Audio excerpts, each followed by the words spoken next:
Quite often, one of the only hurdles to getting your trader to that next loyalty level in Escape from Tarkov is the money spent. It's that little dollar value or ruble value in the top right corner that says, no, you're not going to get loyalty level 2 or 3 with usually Skier, Peacekeeper, and Jaeger. Now, quickly, let me explain how this works. Those numbers go up based on how much money you buy, how much money you sell, as well as any services you use. So insurance, repairs, things like that. All of those will increase that value. So if you're buying and selling equipment, even using barters, and like I said, repairs, all of that helps. So let me show you a few tips on how to get how I level these up anyways, so that you're not just buying Tazas from Skier and selling them to Peacekeeper and just burning through a bunch of cash to get that final check.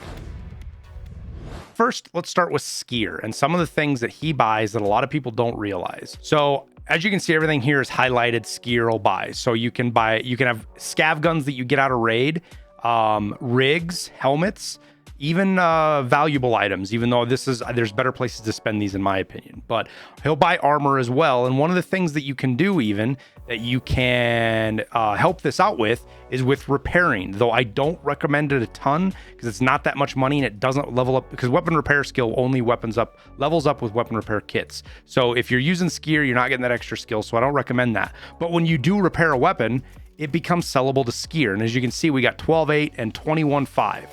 versus Mechanic, who pays the most technically. If we go sell to him, we're 14.6 and 24. So you're only trading off about 10% of value to sell a Skier versus Mechanic, and that saves you from buying a Taz. The amount of money you burn buying and selling Tazes or equipment back is pretty insane. So I'm going to sell these, and you'll see that goes right there to him. You can also do rigs, helmets. I don't like doing helmets so much, though I will, simply because you get such a better deal with Ragman. But the rigs are not just for Skier. Like, I'll sell this one here. You know, you get out of your scav raid and you could sell this for a little bit more, but if you sell it to Skier, it helps level him up. As you saw, I went from 2.5 to 2.6, so we're good now. We're set on Skier. But Jaeger also buys some of this stuff.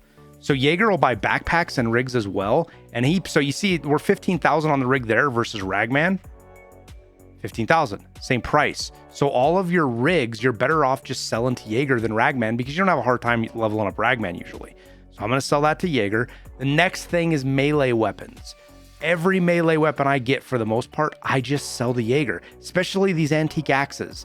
You find one on a scav, you pick one up, boom, you sell it to Jaeger, and that's 56,000 right there to help his spending.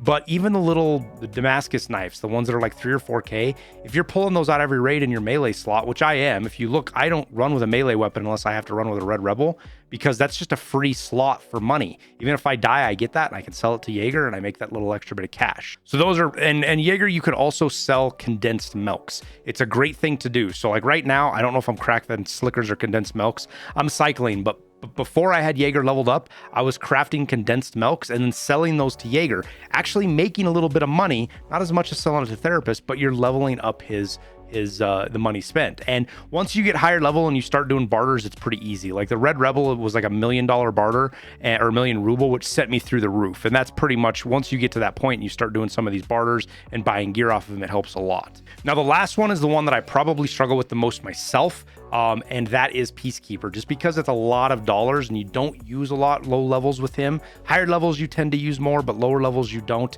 And dollars don't seem to be very useful. But keep in mind, you need thousands and thousands of dollars, not just for friends from the West, but several items in your hideout, and then eventually higher end gear all uses dollars. So you're going to burn through a ton of it. So even though it might feel like you're sitting on $5,000 or $10,000 and you're never using it, that's okay, because you will.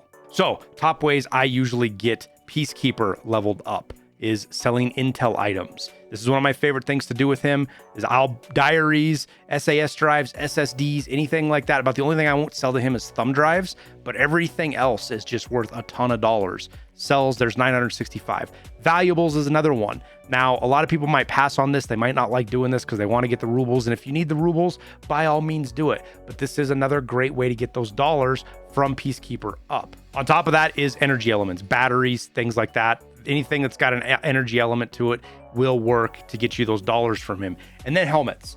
It's not the greatest, but I do sell helmets to him, especially like some of the LZSHs and the level 3s I'll get, just because it's easy. It's a real quick dollar bang you can get, you can get for it.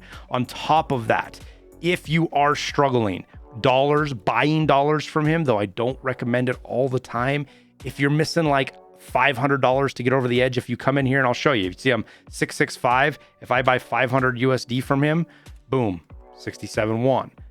It does add. So just keep that in mind, that it is also a good way is just buying dollars from him. And that applies to skier as well with euros. Once you do unlock those, if you want to go that route, if you're buying euros off a skier, that raises his ruble spent as well. Now, aside from that, I just wanted to show you real quick, like the repair.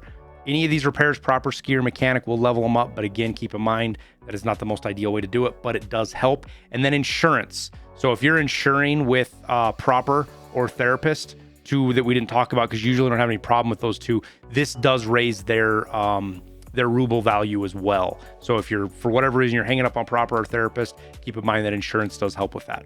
Okay, so that's it. Pretty straight and simple to the point. I hope this helps. I hope this gets you through your trader levels a little bit easier. There are other tricks out there. I didn't go through all of them, just some of the bigger ones. So if you have some that you want to share, make sure you throw them down in the comments for everybody so they know what's going on and we can all get better at Tarkov together. But don't forget to hit that like button, subscribe if you like content like this. Appreciate you guys watching. I wish you the best of luck in your raids, and we'll see you in Tarkov.